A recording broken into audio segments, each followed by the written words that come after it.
je sais pas si est-ce qu'il y a des questions, alors je sais pas. Hein. Pourquoi ne pas utiliser le massage ou d'autres techniques? Ben, alors là, par exemple, dans son cas, enfin pas à tous les cas, ce que je veux dire, c'est que par exemple dans le cas de Michel, ben, il y a peut-être des techniques de massage pour harmoniser la rate, feu du foie, etc. Mais disons que ça va être un outil qui me semble très indirect par rapport à ce qu'on peut obtenir avec, par exemple, la pharmacopée ou l'acupuncture. Moi, l'intérêt, je l'avoue, pour moi, l'usage de la pharmacopée, quand on est dans de la chronicité, que des organes internes sont concernés, etc., des fonctions, c'est qu'il y a une autonomie du patient qui peut prendre le traitement tout seul comme un grand, sans que tu sois tout le temps obligé de... Et donc, tu peux en voir d'autres. Donc, c'est vrai qu'il y a un côté pratique aussi à ce qu'il y ait une autonomie pour la personne se faire suivre, ou si elle habite loin, etc. Mais au-delà de ça, c'est qu'il y a, voilà, il y a une cohérence. Par exemple, pour Marie, quand tu palpes, elle a mal. Ben, le massage... voilà, peut-être après, mais je veux dire, et puis est-ce que le massage va traiter ce qu'on a dit? Tu vois, oui, j'ai mal aux muscles, je peux faire du massage pour les muscles, mais je veux dire, si tu fais, tu vois, des points que tu rentres comme ça, ou que tu fais, qui va un peu, ben, elle va peut-être, enfin, tu vois, enfin, ça semble pas flagrant. C'est là où je disais, il faut se poser la question d'abord avant de filer, voir telle ou telle méthode, parce que sinon, tu as des gens, ils sont moins bien encore après, et puis donc c'est pas... Il ne faut pas vouloir mettre en premier la technique qu'on pratique, il faut déjà essayer de comprendre ce qui ne va pas et dire, ben, ok, je fais, ou non, ben, va voir un tel, et puis c'est ça. Mais ça veut dire qu'il faut une tentative de diagnostic, ce qu'on disait au départ, et c'est ça, c'est pas le plus simple, mais en fait, malheureusement, il faudrait toujours commencer par ça, c'est-à-dire étudier la physiologie, les causes de maladie, la pathologie, ça prend une paire d'années, mais après... Tu choisis les outils que tu veux en fonction de qui tu es. Tu as des gens, ils aiment bien causer, tu as des gens, ils aiment bien les plantes, tu as des gens, ils aiment bien masser. Mais, voilà, c'est pas parce que tu maîtrises un outil qu'il faut l'imposer à tout le monde. Il ne faut pas mettre la charrue avant les bœufs, quoi.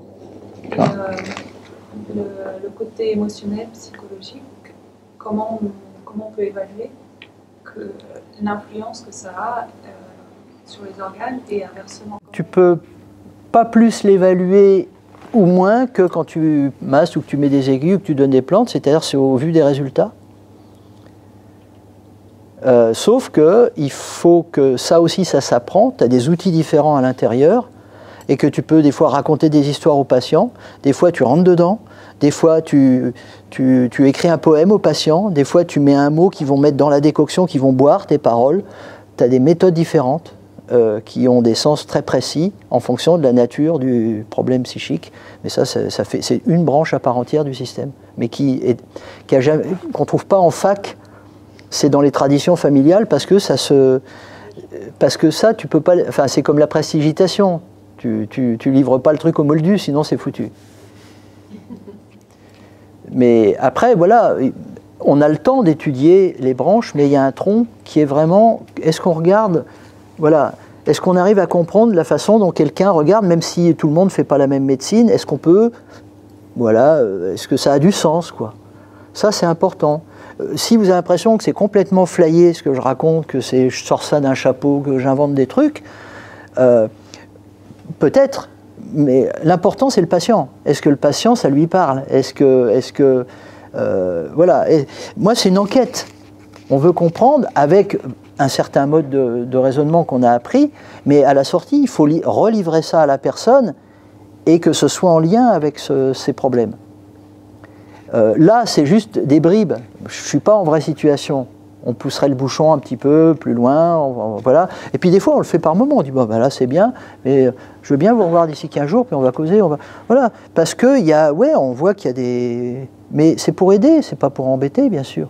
Donc, mais si le patient, voilà, s'il ne revient pas, on sait que c'est... Quoique, j'ai une personne comme ça, bon, il faut dire, j'ai dit des trucs pas gentils, parce que ça, voilà, c'était figé, quoi. Donc, et là, il y avait vraiment un problème. Donc, j'ai dit un truc un peu rentre dedans, et je ne l'ai pas revu pendant 3 ans. Enfin, voilà. Moi, je me suis dit, bon, elle est perdue. C'était one shot, quoi. C'est-à-dire, et 3 ans après, elle est revenue, Et puis elle m'a dit, bon, j'ai compris pourquoi, voilà, mais il a fallu, elle a mis 3 ans à digérer le truc, quoi. Mais on le fait pas pour soi, c'est pas l'ego. Mais il y a des gens, on se dit, voilà, de toute façon, c'est ça ou rien, donc c'est pour eux, on sait qu'on va pas les revoir. Il y a une méthode, dans la psychothérapie, par exemple, en médecine chinoise, où on provoque des émotions. Donc, par exemple, pour traiter un truc, des fois, par exemple, imaginons, il faut provoquer la colère chez un patient. Mais si tu arrives à provoquer la colère chez le patient, tu n'attends pas à le revoir.